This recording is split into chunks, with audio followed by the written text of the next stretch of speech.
for a time in my life too, I was very focused on this idea of success, but this like very external um, version of it that had nothing to do with actually writing a good book. It was more like, you know, social media status or, you know, likes and followers and things like that. So I did pull from parts of that, you know, to kind of feed it into Javi and play it up a little bit more. These kids who we grew up with, you know, in the same neighborhood, going to the same schools, you know, some of them were involved in drugs or gangs. Some of them already been in and out of jail. Like, so they had taken these very different paths in life. And a lot of my first writing, like fictional writing, was trying to grapple with that. Like I look back now and I read it and I understand that that's really what I was trying to, you know, get at a little bit. It's like this, this survivor's guilt that I had of basically how did I end up here, and they ended up there when we came from the same place. The idea of, you know, leveraging your trauma, you know, for example, for social media praise or for, you know, opportunities, or the idea of these publications, you know, sort of only you know, looking for writers of color to do these types of stories. I had experienced it, and I was thinking about the stuff, and I was talking about it with friends and other writers, but didn't feel like I felt like if I wrote about it, it would be too, you know, controversial. Sabrosura Hello, everyone. This is Pam, de Café con Pam, the bilingual podcast that features Latine and people of the global majority who break barriers, change lives, and make this world a better place. Welcome to episode 356 of Café con Pam. Today, we have a conversation with Andrew Boryga. Andrew grew up in the Bronx and now lives in Miami with his wife, 2 kids, and cute dog. His writing has appeared in the New York Times, the New Yorker, and the Atlantic, and has been awarded prizes by Cornell University, the University of Miami, the Susquehanna Review, and the Meigner Foundation. Andrew attended the Tin House Writers Workshop and has taught writing to college students, elementary school students, and incarcerated adults. Victim is his debut novel and was published a little bit back in March. Listeners, this conversation with Andrew was a joy because we explored the book. One of my favorite things about the book, as you will hear, is the characters. So I won't give you a lot in this intro, but I really think exploring the trajectory of writers, as we have interviewed several in the last few years, is always fascinating to me because everyone goes through a different process. In the case of Andrew, he started in journalism, and then it's really cool to hear how long this book took to write, the depths of the characters, and the various things that involve the birth of a novel, which we talk about in the episode. Y bueno, sin más, aquí está mi conversación con Andrew Boryga.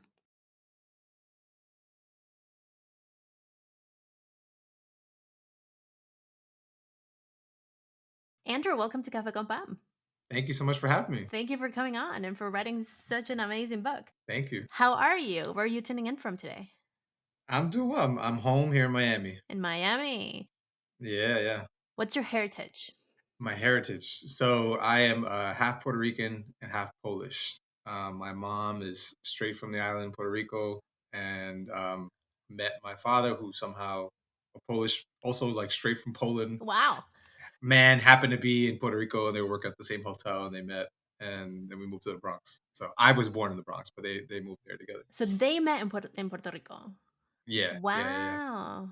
yeah. And then they decided to go to New York. They decided to go to New York, and I think I was born like a year later, or something like that. Why New York? Do you know? I mean, we have family there. My mom had also, you know, like Puerto Rican, we make the migration back and forth so many times, you know. So she actually was born in Puerto Rico in Loiza, and then went to elementary school for a little while in Brooklyn. Went back to Puerto Rico, and then we had she had aunts, had cousins, things like that, who already living there. So you know, it's just been like a a back and forth, Right. at least for a time. Now it's more like Florida. A lot of people don't go to New York as much. I know. Yeah. Back then, it was New York, huh? Back then, New York was the spot. Yeah, New York. And yeah, I don't know. Like somehow Tampa became a place now. Like my whole Puerto Rican family is all up in Tampa now. Like they're just like From New York to Tampa. some of them from New York, some of them from Puerto Rico. Straight from the island to Tampa. Orlando obviously is a big place as well. So it's just interesting the migration patterns, how Mm-hmm. they change, over time. Mm-hmm. I mean, I love Puerto Rico. When I Yeah. went to Puerto Rico, it was like, oh, it felt home. And I always wonder because New York climate is very shocking. Yeah, for sure. And so I always wonder why New York when there's Yeah. Florida, which is much similar in climate. I feel like it probably has something to do with the jobs and, Probably, the yeah. opportunities. Yeah. But yeah, the climate is, it's a shock for most people. I Yeah. know. Like, yeah, no. It's very, very different.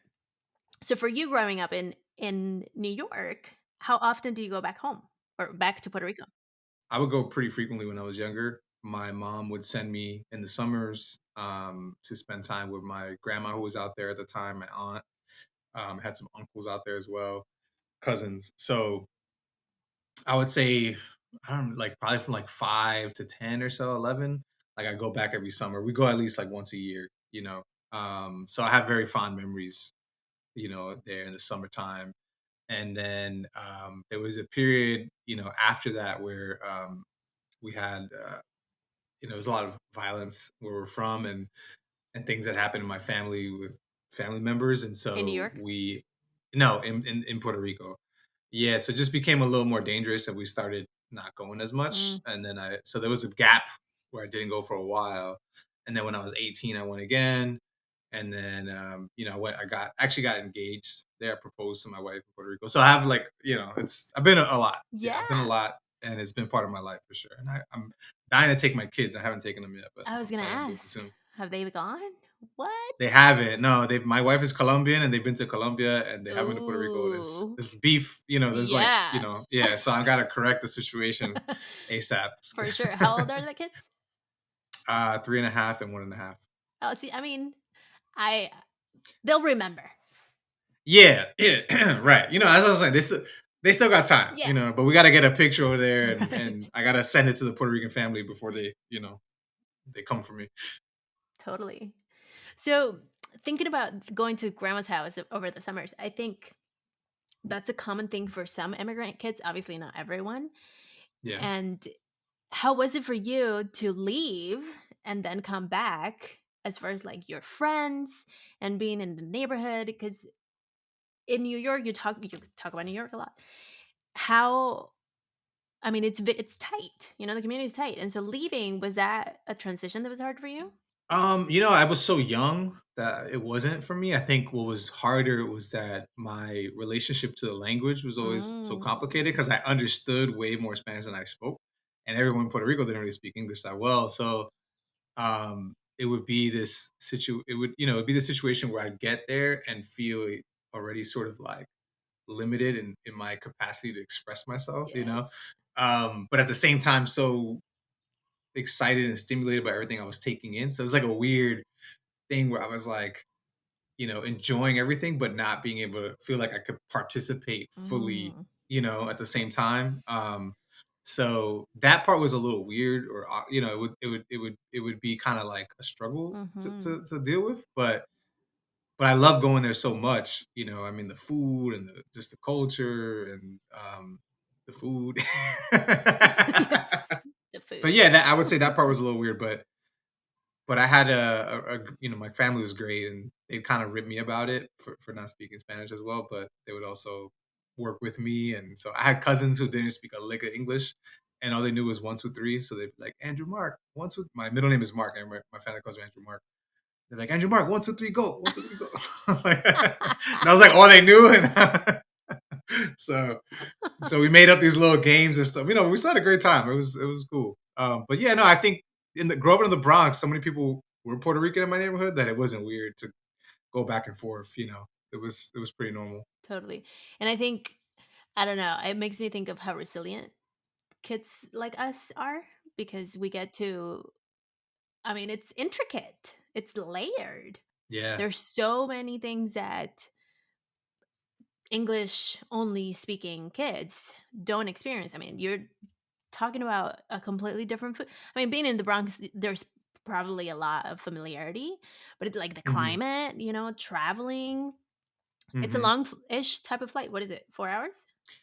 Nah, it was like maybe three. I don't remember. Maybe three and a half. Maybe I guess around four. Maybe. Yeah. But I mean, Yeah. Yeah.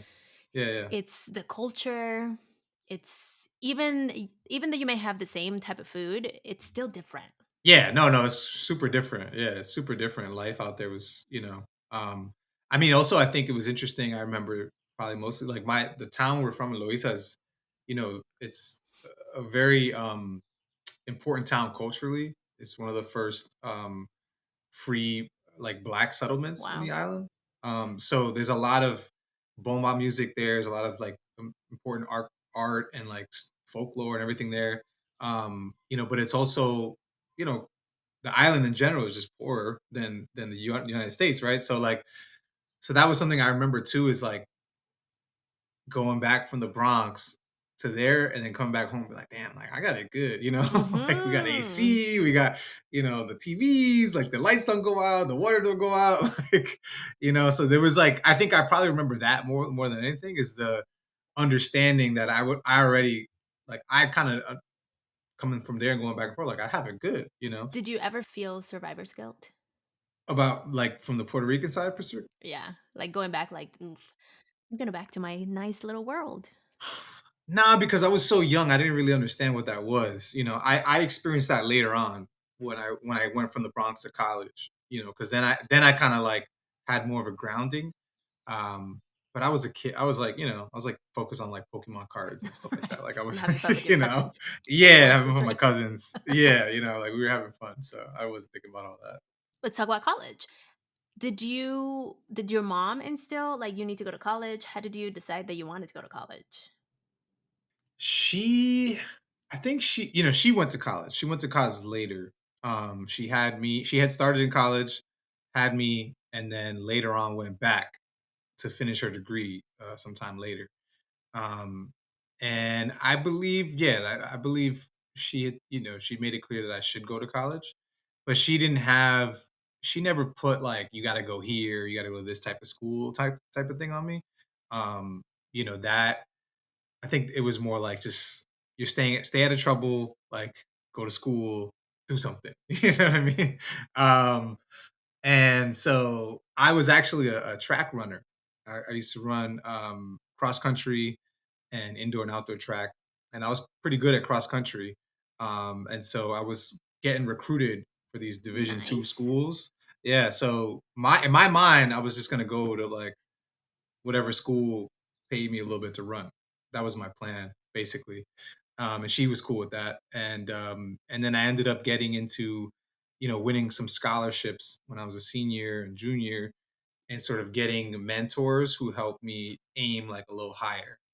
But for places like Cornell, where I ended up going, where I had no, that was never in my mind to go to a school like that. But it was more like I was put around these guidance counselors and things who were helping me to aim a little higher, which I'm glad they did because it was that was a big deal. My mother was very excited and happy when I got into Cornell, but I don't think she was necessarily like, That's you where you got to wanna go be. there. Yeah, Yeah. yeah. She didn't think I was going to end up there, when I was like a freshman or whatever.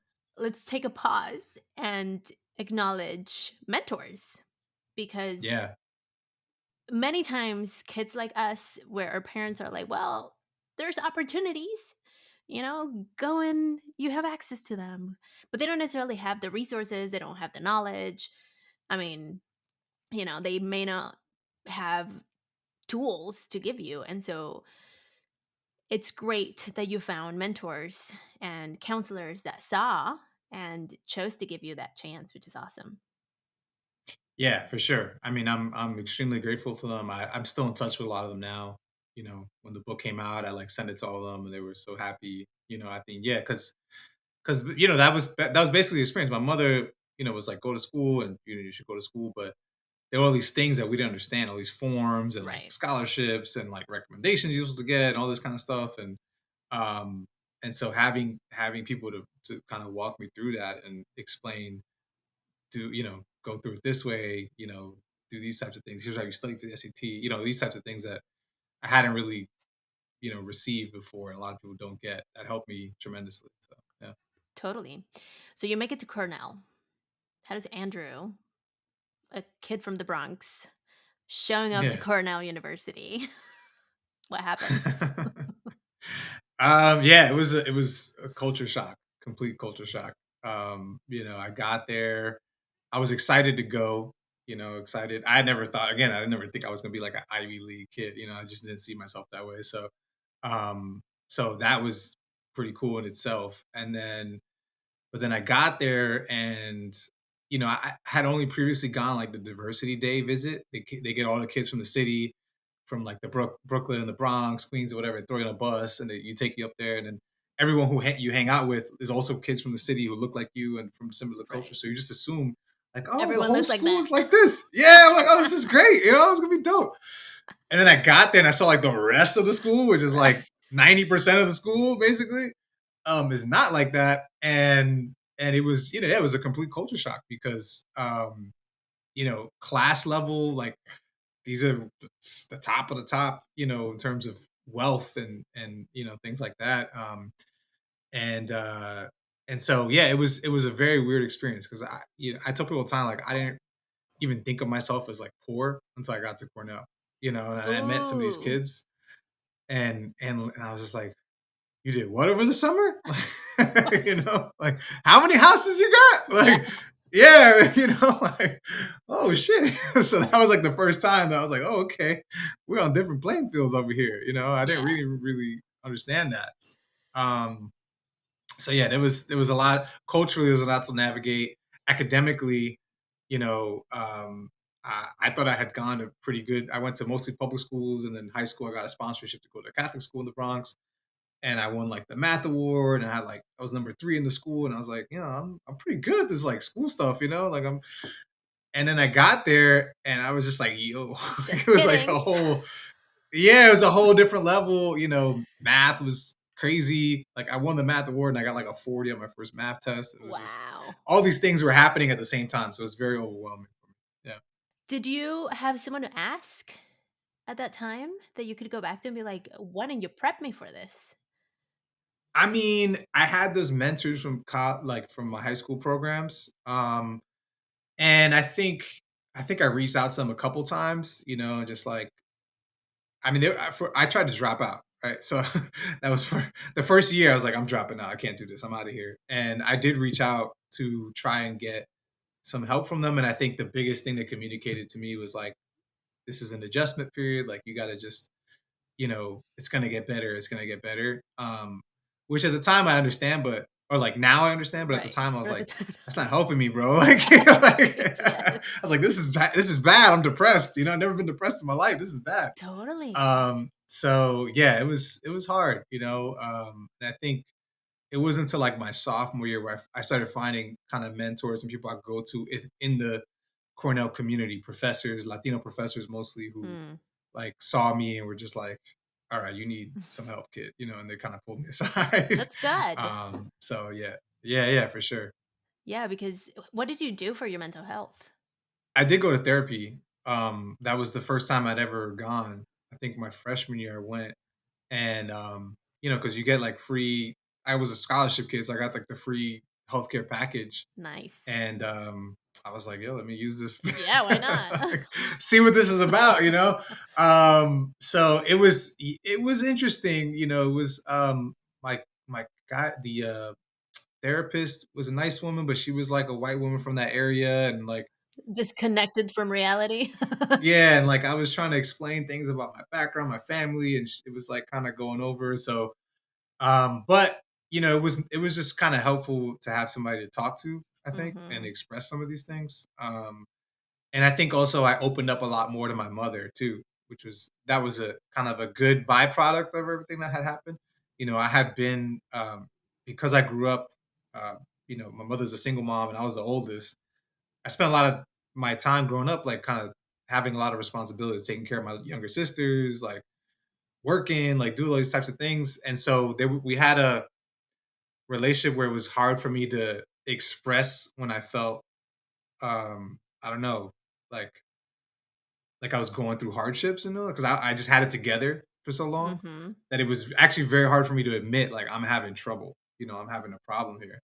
Yeah. So, but once I got that through to her, and it wasn't because she wasn't listening. It was more because I didn't want to tell her. But when I finally did tell her, she became obviously a big support as well. And like we would talk a lot more, and she'd be like, she always told me, she was like, if you want to leave, like if you need to leave, then leave. Like she was just like, your your your health is more important. Like it's cool you're in Ivy League school, but if you're gonna be, depressed all the time, you're not gonna enjoy yourself, then you know, do what you got to do. So, so it was good to have that Mm. understanding and sort of like, back home, people were not gonna like, there was no pressure. Like, you got to get this degree, you got to stay here. Like, it was more like, we're proud of you no matter what, you know. When was Javier born? Javier. So he was born probably my sophomore year in college. In college, huh?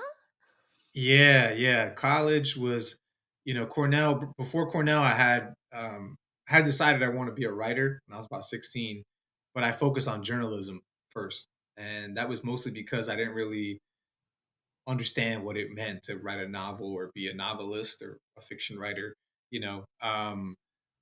And so I focused on that, and then when I got to college, I started taking these creative writing courses and writing these little short stories. And that was where I started to play with this idea of a character named Javi, similar background as me, and kind of like putting him in different situations. And a lot of those early stories, um, you know, had basically had like earlier versions of Javi. I think I had his name differently in some different points. The name kind of coalesced later on, but it was basically him. Um, so yeah, so I've been playing with him in that world that's in the novel Victim now is that's since whatever that was, 2011, 2010. It's been a long Yeah, time. it's a while ago, over 10 years ago. So, did you know that Javier eventually was going to make it to a book, or were you just writing stories?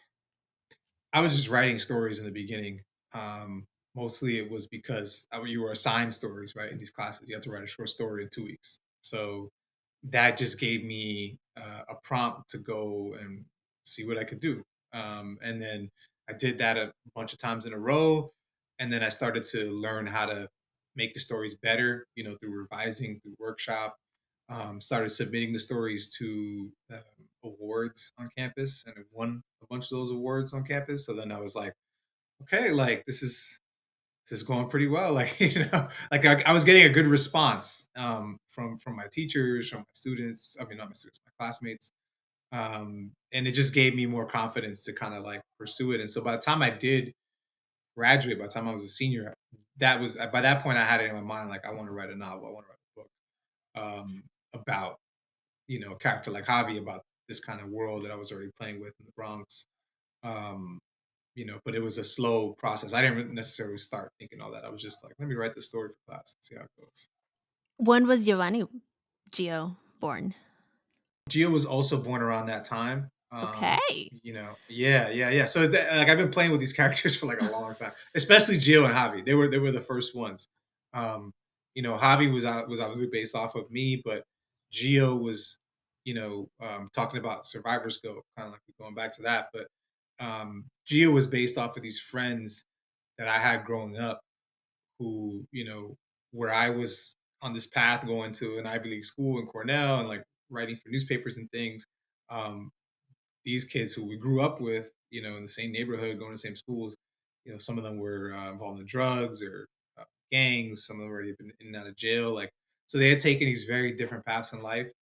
And a lot of my first writing, like fictional writing, was trying to grapple with that. Like I look Mm, back now and I read it and I understand that that's really what I was trying to you know get at a little bit. It's like this this survivor's guilt that I had of basically, how did I end up here and they ended up there, when we yeah. came from the same place, and to my mind we weren't all that different, you know um and so I think, that was, I was just trying to like parse that out in a story. And so Geo always represented those friends, this person who's like talented, smart, but also kind of like falls under the wrong influences. Yeah. Like the people that were at the wrong place at the wrong time. Yeah, I mean some of that, but also I think trying to get at this idea. A lot of those friends I had, it wasn't just that; it was also kind of they were looking for communities, like belonging in some way, Yes. and Yes. a lot of times, like these gangs or these like people who from the outside like don't have your best interest in heart. They can make you feel accepted, Mm-hmm. and I think for the kids that I knew, a lot of it was more so was that they wanted to feel accepted, like they belong, like they had some kind of status, and so a lot of kind of went that way. Oof. So deep. Yeah. Well, we could explore that, but let's take a quick coffee break. Okay.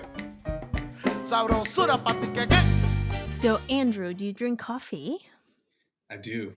I'm drinking one now. Yay. Wait, but it's 3 o'clock your time. And you're drinking coffee right now? Yeah, but that's cool. I drink all day. Yeah, no, it's a problem. Yeah. But does it affect you? No, it has zero effect. I could drink this right now and go to sleep. Wow. So you're like my brother. My brother literally can drink coffee like water and he'll have zero, like nothing. Yeah. Well, that's good. I'm jealous of people like you because I do love coffee, but my cutoff is like 2 p.m. max. And that's very much pushing it because that means that I won't sleep. Hmm. I know that. My wife is like that. Oh, and she's Colombian. So, oof, Yeah. that's probably more unfortunate because Colombian coffee is great. It's so good. Yeah. So, how do you drink your coffee?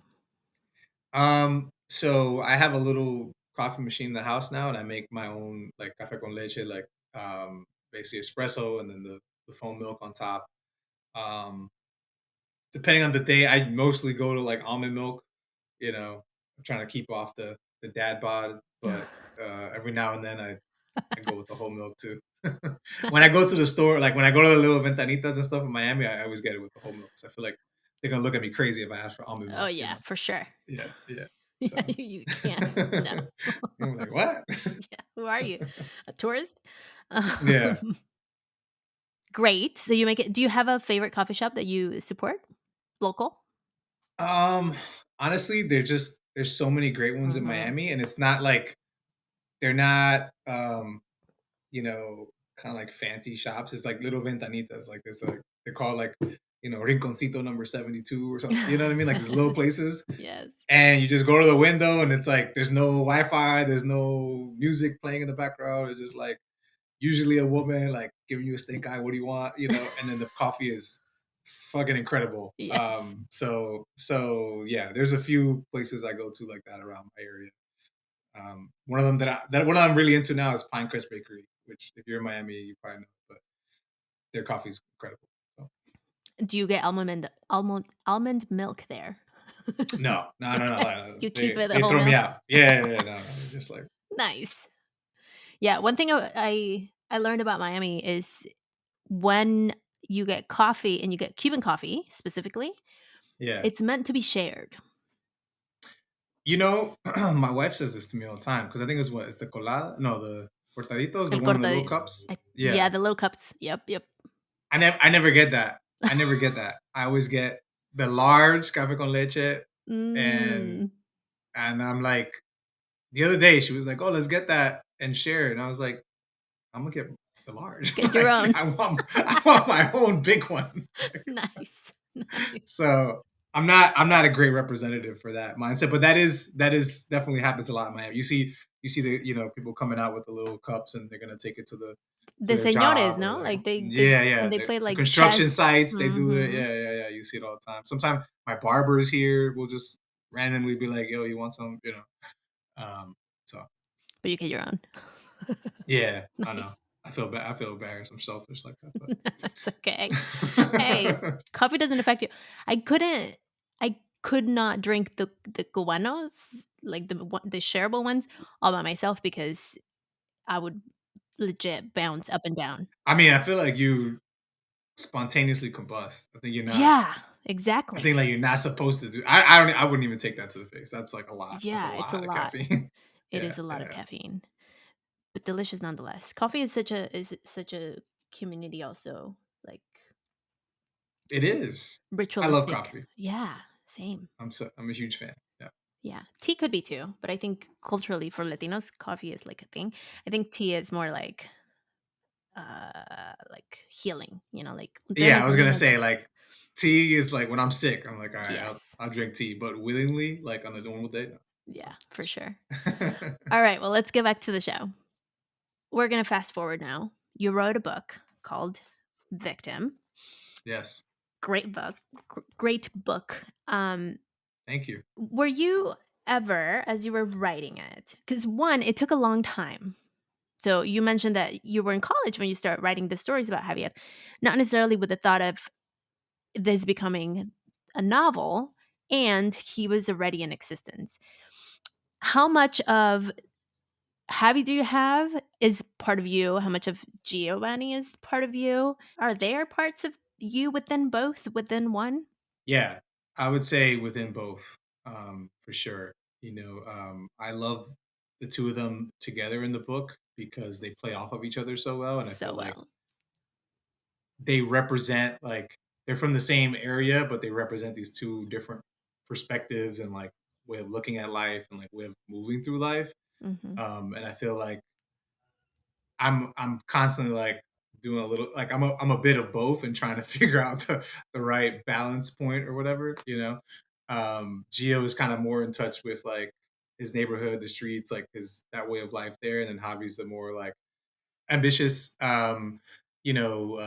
striver type, and trying to sort of better, quote unquote, better himself and learn these fancy terms and way of speaking and dressing and all these things. And Yeah, so I feel like a little bit of both.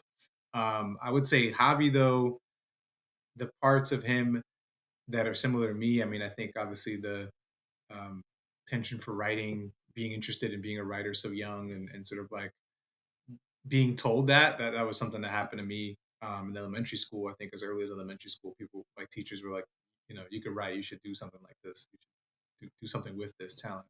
Um, so that and I think for a time in my life too, I was very focused on this idea of success, but this like very external um, version of it that had nothing to do with actually writing a good book. It was more like you know social media status or you know, likes and followers and things like that. So I did pull from parts of that, to kind of feed it into Javi and play it up a little bit more. And then obviously the fact that I was a journalist for a long time as well, and working in this media world that I'm writing about in Victim. Um, I would say where Javi differs is, I kind of think of him as like this alternative version of myself, kind of, and where when I was in the media and I started to get these um, story assignments that were or pitches that were based on writing about my own background and trauma, my own like or things that are happening in my community or some people similar to me, and that was like all I was getting. I started to kind of pull back because I started to feel like I was being pigeonholed a little bit as a Yes. writer. Whereas Javi, where he's different from me is like he kind of like understood that market and instead of pulling back, like leaned all the way in and Have it started. capitalized it. Yeah, right, exactly. He kind of just like gave the market what they wanted, gave it to them better with more spin on it, And twisted it a little bit, a lot of it. and then twisted a little bit, twisted a lot, and so but that was all fun to do because it's like it's a nice departure for me, but it's also I could imagine myself if I went down the same rabbit hole that he goes down to maybe feel tempted to do those types of things. So it was a fun kind of experience to imagine this like alternative version of myself where I didn't pull back and I just like leaned in, and that was what hobby was.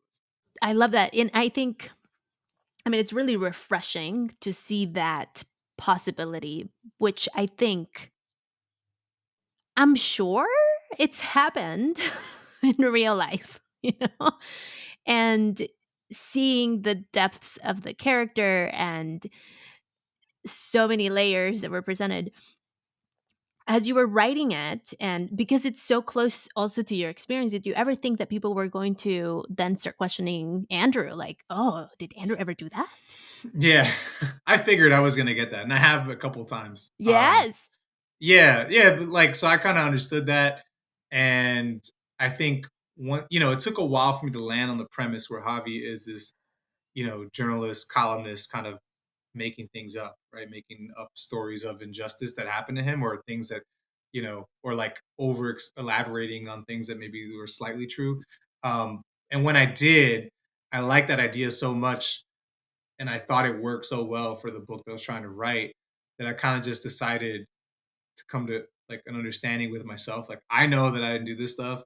There's gonna be a few people who maybe think it, and like I can't do anything about that. You know what I mean? Like, it is what it is. But Yeah. this feels fun. It feels, fresh and interesting, and it's like a way of getting at um, issues of identity and like commodification and diversity that I think a lot of novels are trying to get at in the last few years. But we're, I think for me, we're kind of lacking sometimes because the protagonist, or the person of color at the center of the story, would never seem to be allowed to like do bad things, or like, Mm-hmm. make mistakes, you know what I mean? And so I was like, I don't want to limit him in that way. And if the trade-off is that some people might think he's me, then like, so be it. That's the other thing that it's great about the main character not being necessarily the hero of the story. Yeah, yeah, exactly. It's like it almost shows the various layers that characters could have, the good things, and also that we can do things that may not turn out to be so well, because at the time of doing them, they will benefit us. But then eventually Hmm. the truth comes out. Yeah, yeah. I mean, he's complicated, right? I think human beings are complicated, and fiction.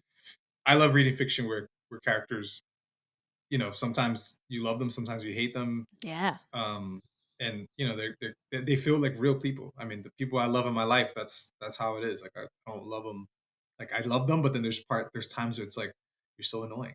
Like, Right. but you still love them, you know what I mean? So Right. it's like, I don't know, it's, to me, it feels normal to have a character like that. Totally. And what I love about Giovanni, for example, on the other end, is the realness that he brings, and how it's written. This character, I think it's written beautifully, how he never really could stop being Giovanni, Like, I could hear New York City in Gio. I love that. And so, was that something that, as a writer, because you had to write how Gio would talk, was that something that was Yeah. challenging for you? No, because I think my own like mental, like the way I speak in my mind is like, you know what I mean? Like my filter is still like so much, like I was so Bronx, like I lived in there for 25 years, the same building, same neighborhood. Like I didn't really go anywhere.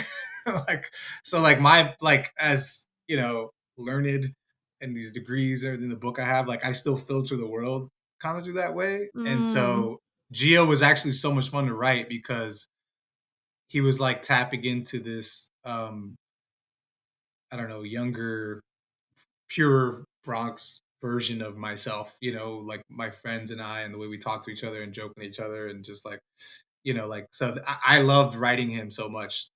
So much so that for a while I tried to make him the main character. Oh, that would have been a fun plot twist. Yeah, yeah. I tried to make it work, but it just like, it didn't, the book kept telling me Javi was the main person, and I Yeah. had to make Javi a little different. But yeah, no, that part was, to me, was fun, and like, I don't want to say easy, but I don't know, cathartic almost, because like I love the way people in the Bronx talk. It's really enjoyable. Yeah, and it's like, and I always wanted to capture that in a book, because it's like, when I read New York books, sometimes like, this is not how people talk. You Right, know what I right. mean? Like, Totally. Yeah. yeah, And I have friends from New York, and there's nothing like a New York accent. Like, I'm always yeah, like, tell me you want coffee. yeah. It's great. And so as I was reading Giovanni's lines, I'm like, oh, it was very transportative. Is that a word? It would take me Yeah, there yeah, yeah, yeah. for sure. How Love that. fun. So how many iterations of Victim did you come up with? Oh man, I lost count. I think at least 5 or 6 full, like, rewrites, different plot, same character, same world, but different plot, different themes. Um, so yeah, a lot. I mean, there's thousands of pages I threw away. Wow. Will you use those at some point, or they're just like gone into the abyss of words? The other day I put a short story together of this section about Orchard Beach in the Bronx that I always loved and that didn't make it into the novel. And it was like a self-contained thing, so I have a story about that coming out. And so I might have maybe a couple more like stories here and there of things that like never made it in. Um, but the vast majority of it is just gonna stay in some Word doc that I'm gonna forget about. For sure. How did you know Victim was ready for the world? Given that it took a minute, which you're not the first author that I interviewed that had a long process on a book. So I'm curious for yours. Yeah, I mean it's hard. I mean shout out to the people who do it in like 2 or 3 years. Yeah. It's hard. It's very hard, especially your first book. I think for a big chunk of the time, I was just learning what does it mean to write a book, what goes into that, and like how do you have a plot, how do you Mm-hmm. create arcs for these all these things that I had to learn. So a big chunk of it was that, but I think in terms of knowing Victim was ready, I got it to a point where you know I read it back and thought to myself, there's nothing else that I can think of to add to make this better. And anything I do change from here on out will probably make it worse. Mm. Um, So it was like you knew the content was enough. yeah, like I didn't think it was perfect. I knew that for me, this is the best I can do right now. Because I would read previous versions, write it, take a break, read it, and as I was reading, be like, this is not it, Mm. and like I would try to convince myself, but I would know in my heart like it wasn't it. There was something missing. It just wasn't ready. And that final version before we sent it out to publishers and stuff. Myself and my agent also, we agreed like, all right, this is about this is it. Like let's go with this. So Nice. What was the hardest part of from writing to publication and now you're touring it for aspiring yeah. authors? The hardest part? That's a great question. I mean the writing was definitely It that was was probably 10 the years. longest. Yeah. Those 10 years were difficult. I think I started having fun the last 2 years. And Mm. and that's something I've been focusing on a lot now as I'm trying to work on a second book, is to have fun and focus on or really think deeply about what it is I'm writing, or subjects or characters that feel fun to me in the moment. Because I've kind of realized like if I'm enjoying myself on the page, then the reader is more likely to. Yeah. Um, Whereas there were so many years where I was writing a version of this book and I was not having fun, and it just people would like it, but there'd be things missing, and they'd kind of it wasn't hitting the way that I was hoping it would. Yeah. Um, so I think the younger writers is like, yeah, chase whatever feels fun to you in the moment to write. Like kind of chase that feeling, even if it takes you to some weird places that you wouldn't imagine. I didn't imagine the book turning out the way it did. It changed a lot. Mm. But I kind of like let go and just like let it take me where it was trying to go, I think probably this whole time. And that makes me think, what did you have to let go of in order for you to have fun? Because when you talk about it taking 10 years and the last 2 years and is when you actually started having fun, what was it that you chose to release so that you could have fun? Yeah. I think the biggest thing was just expectations, Mm. For so long I had this weird dream like I had to publish a book by 27. For some reason I just chose a number out of thin Wow. air. And Saturn return time. oh, I didn't know. I didn't know that. Yeah, I don't know. It's just I know like other writers had done it at that age, and like I was just like Mm. 27. I got to do it by 27. And so from 20 to 27 or whatever, I was so focused on doing it by 27. And like putting on this pressure, and like it had to be perfect. It had to be all these things, and I think I was just thinking more about the reception of the book than the actual book itself, you know. That's big. And then yeah, and then it didn't happen at 27, it didn't happen at 28, 29, and I was just like, then I became a dad, and I was like, I don't know if this thing's ever gonna happen.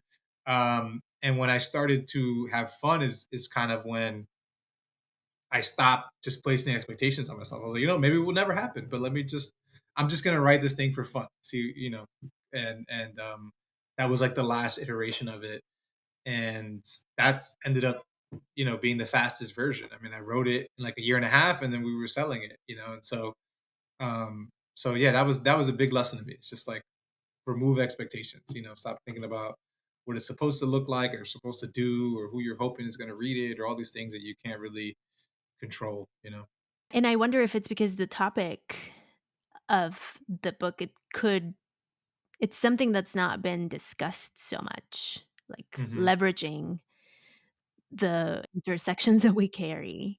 Yeah, I think. Well, I landed on that like part of the book around that time. I think I had inklings of it before, Mm, but I think part of along with the idea of chasing this expectations, I had this idea of who was going to read it or who was supposed to like the book and how I didn't want right. to offend them. I didn't want to like ruffle any feathers. And so these issues, the idea of leveraging your trauma, for example, for social media praise or for opportunities or the idea of these publications, sort of only looking for writers of color to do these types of stories. Yes. I had experienced it and I was thinking about the stuff and I was talking about it with friends and other writers, but didn't feel like I felt like if I wrote about it, it would be too, controversial or it would be too, those people who I was trying to win Or the. it's real, it becomes a thing. If you write about it, then it's like, okay, it exists.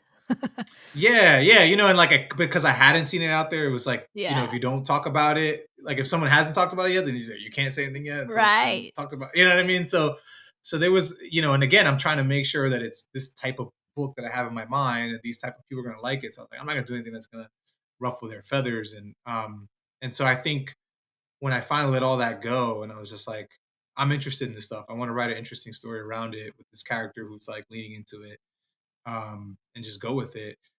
Everything clicked into place. Well, I'm glad you wrote it. It's a great book. Thank you so much. Yeah, and everyone should read it. So tell us where we can find it. Yeah, it's Victim. It's out now. It's in all the bookstores. It's online. It's an audiobook. We just won an award for the audiobook version of the book. So What? it's Tell me more yeah. about I it. didn't I didn't read it. I didn't read it, but I think that's why we won the award. But no, no, no. This Anthony Ray Perez is his name. He's a voice actor, From Cubano New York, from I from hope? Miami. He's from Oh, Miami, actually. He's Cuban from Miami. He lives in California now, but he killed it. Like he sounded just like the dude from the Bronx, and wow. I'm gonna have to listen. I wanna hear. I wanna hear it. yeah, he's incredible. He did an amazing job, and so yeah, so we just won an award for that. And yeah, the book's everywhere. You can buy books. Amazing. Where can we find you if people want to connect with you? You can find me on Instagram and Twitter. My handles are Bory Writes, Bory Writes, and I also have a Substack newsletter It's a called great Dwell, Substack. where thank you, thank you. I write about the kind of the journey to publishing this book and try and give people some like nuggets of things I learned along the way. Hopefully, it can help them in their own writing journeys too. I really liked your Substack on the things you learned from journalism. 10 things I think it was. Oh, thank you. Yeah, yeah, yeah, yeah. There's a lot of lessons. Yeah, yeah, yeah, for sure. I try to play with Substack. I couldn't. I'm not an. Ooh, a lot of belief came through. I don't write enough. Yeah, I mean, it's an interesting platform. I wrote a lot more before the book came out, and now it's been like probably gonna go to once a month because it's just I don't have the time as much. I'm trying to work on the second thing, but I really love it as a platform and just newsletters in general. It's a nice format that's different from like the frenetic energy on like Twitter or like Oh, I know. Instagram and stuff. It's like a slower, you digest what they've written kind of Yeah, place. I do like the Substack. So, what can we expect from you next? You're working on a second book that you've teased a little bit. Yeah. Is it related to Victim or is it a very different? Share what you can share. Yeah, it's very different. I think the things I'm touching on in Victim are, issues that I was thinking about a lot from like 2013, 14 to when the book came out, and obsessed about. And I wrote it, and so I got everything I wanted to say in there, basically. Mm-hmm. And so I'm not anymore. And I think the new thing that I'm obsessed about, or just thinking a lot about, and listening to podcasts and reading books about, is like parenthood and fatherhood, and like the modern day version of that. Like, what does that look like?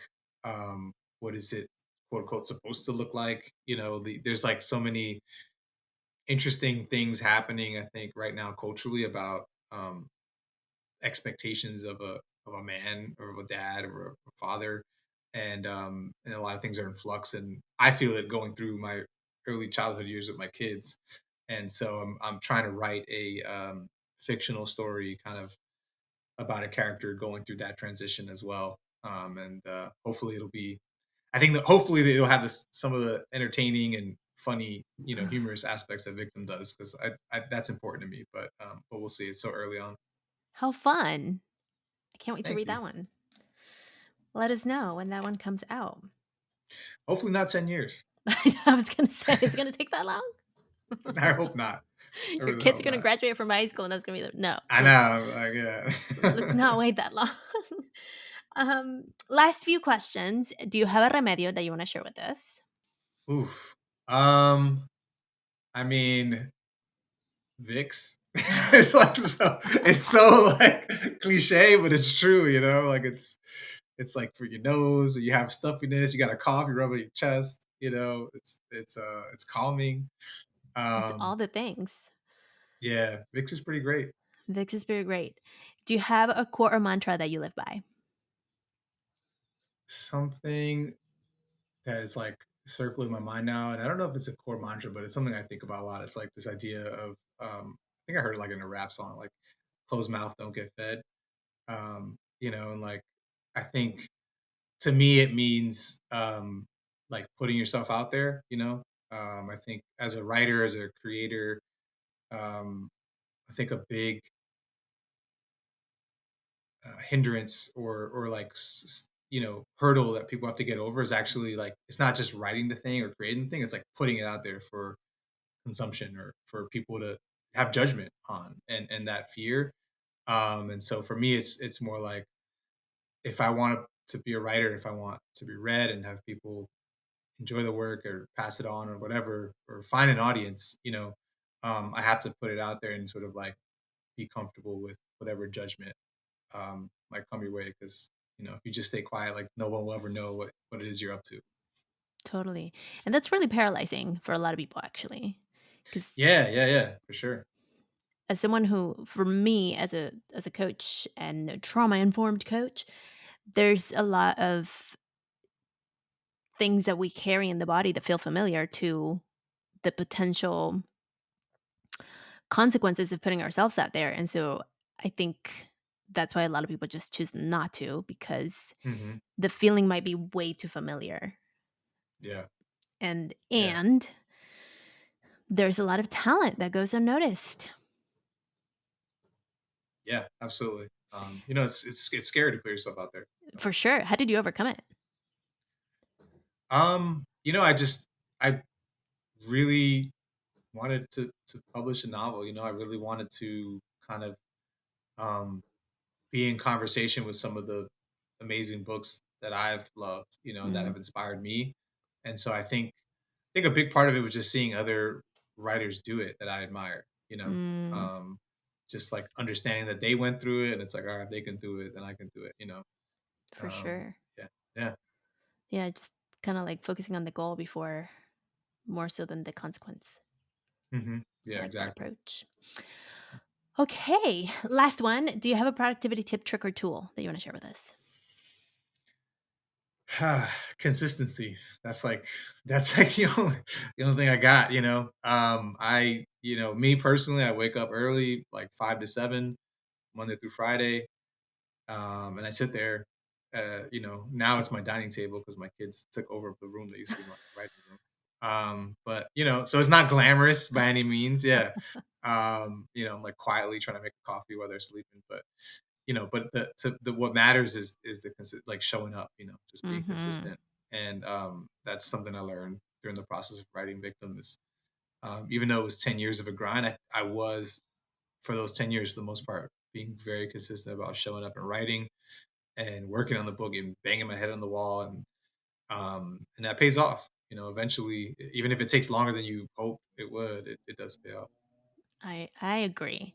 And consistent requires a level of discipline, which sometimes that's really hard, Yeah. but it's doable for sure. Well, Andrew, thank you so much for coming to Cafe con Pam. This was super fun. Thank you so much for having me. Yeah, I had a really great time. Yay. And I hope people definitely do buy Victim. I will have links in the show notes to Bookshop because we like to support local Yeah, bookstores. they're awesome. So definitely I will have the book linked from Bookshop. And if you have a local bookstore, you can always go and request it. And even from your local library, it's another thing that people can do. If you Yes. may not have possibility to buy the book, you can go to your local library and request for them to bring copies because that also helps the authors, right? Yeah, like I'm so cool with people going to the library to get it. I'm a library kid. I was always getting books from the library. So I like love to see it when people are like ordering it from the library. So yeah, please. Yay. Awesome. Well, thank you so much for coming. Thank you. And that was it, listeners. I hope you enjoyed our conversation with Andrew. I hope you got inspired a little bit. If you have been thinking about writing, perhaps you have some stories that they want to be known, they want to come out into the world, definitely explore that option because why not? I think Andrew's story was one to inspire us to follow the path and do what it is that we are pushed and pulled to do. As you heard, this book took 10 years to write. And again, this is not the first time I hear from a writer that it took this long for a book to come out into the world.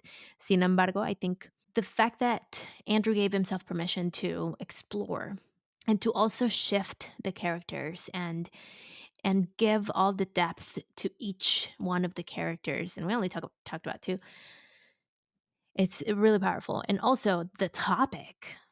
Definitely check out Victim. Buy it at your local bookstore. Like we shared in the episode, if you don't have the means, perhaps maybe this is not within your budget to buy a book, totally understandable. Go to your local library. Libraries are really cool and ask for them to bring books. That's really helpful for authors because when libraries bring in books, then more people get to explore them as well. And so libraries are cool. Listeners, thank you so much for being here. If this is your first time, welcome to Cafe con Pam. I hope you come back and you stay. Please do subscribe, follow, hit the bell. Depending on where you're watching and tuning in from, make sure you subscribe to the thing. It helps us a lot. That's because as you subscribe to the podcast, it counts. That's how we are able to semi count you as a listener.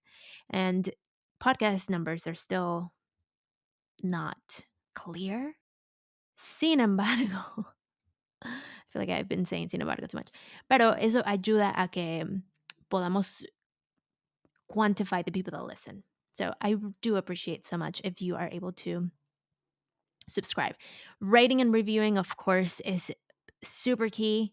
It takes virtually 2 seconds. If you can drop some stars, 5 stars are appreciated. If you can drop some words, words are so, so, so appreciated. And through your words is that other people are able to discover the show and share it with others. Y bueno, otra manera que puedes compartir también. You can share this episode and any other episode with your friends, a quien tú pienses que le pueda ayudar. We so appreciate when you do that because it's also a free way to support the show so we can continue to create stories like this and share stories like this. Y bueno, I would love to stay connected at Cafe Con Pan Podcast on Instagram and Facebook. Cafeconpam.com is our site, cafeconpam.com. You can find all the things, all the episodes. You can also find additional stories. Aside from the podcast, remember, we are now doing pour over stories. We are now sharing exclusive YouTube stories. So make sure you connect with us in all the places. Start at Cafe Con Pam, and then from there, you'll be directed to all the places and spaces.